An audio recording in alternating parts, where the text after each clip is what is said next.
माता। माँ दुर्गा के छठवें स्वरूप का नाम कात्यायनी है। इसका कात्यायनी नाम पड़ने की कथा इस प्रकार है। कत नामक एक प्रसिद्ध महर्षि थे। उनके पुत्र ऋषि कात्य हुए। इन्हीं कात्य के गोत्र में विश्व प्रसिद्ध महर्षि कात्यायन उत्पन्न हुए थे। इन्होंने भगवती परम्परा की उपासना करते हुए बहुत वर्षों तक बड़ी कठिन तपस्या की थी। इनकी इच्छा थी कि माँ भगवती उनके घर पुत्री के रूप में जन्म ले। माँ भगवती उनकी यह प्रार्थना स्वीकार कर ली थी।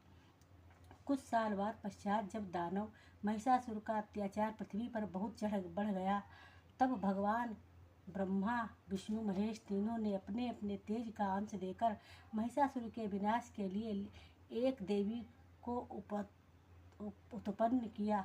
महर्षि कात्यायन ने सर्वप्रथम इनकी पूजा की। इसी कारण से यह कात्यायनी कहलाई।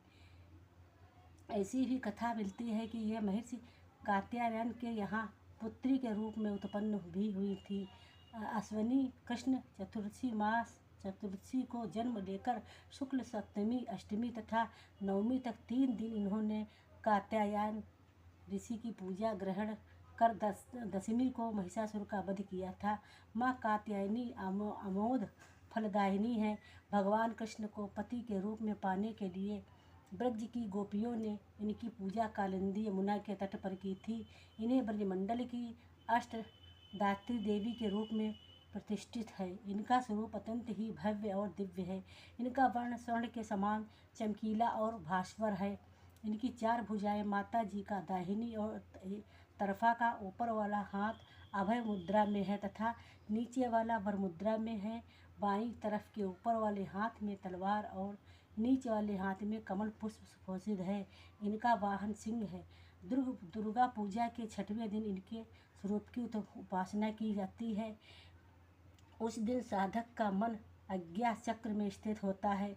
योग साधना में इस आज्ञा का चक्र का अत्यंत महत्वपूर्ण स्थान है। इस चक्र में स्थिर मन वाला साधक माँ कात्यायनी के चरणों में अपना सर्वस्व निवेदित कर देता है। परिपूर्ण आत्मदान करने वाले ऐसे भक्तों को सहज भाव से माँ कात्यायनी के दर्शन प्राप्त हो जाते हैं। माँ कात्यायनी भक्ति इस और उपासना द्वारा मनुष्यों को बड़ी सरलता से अर्थ, धर्म, कर्म, मोक्ष चारों फलों की प्राप्ति हो जाती है। वह इस लोक में स्थित रहकर भी अलौकिक तेज है और प्रभाव से युक्त हो जाता है। उसके रोग, शोक, संताप, भय आदि सर्वथा विनष्ट हो जाते हैं। जन्म जन्मांतर के पापों को विनष्ट करने के लिए माँ की उपासना से अधिक सुगम और सरल मार्ग दूसरा नहीं है। इनका उपासक निरंतर इनके सर्वशक्ति मध्य रहकर परमापद का अधिकारी बन जाता है। अतः हमें सर्वथा मोचन माँ के शरणागत होकर उनकी पूजा उपासना के लिए तत्पर होना चाहिए। जय माँ कात्यायनी माँ की जय।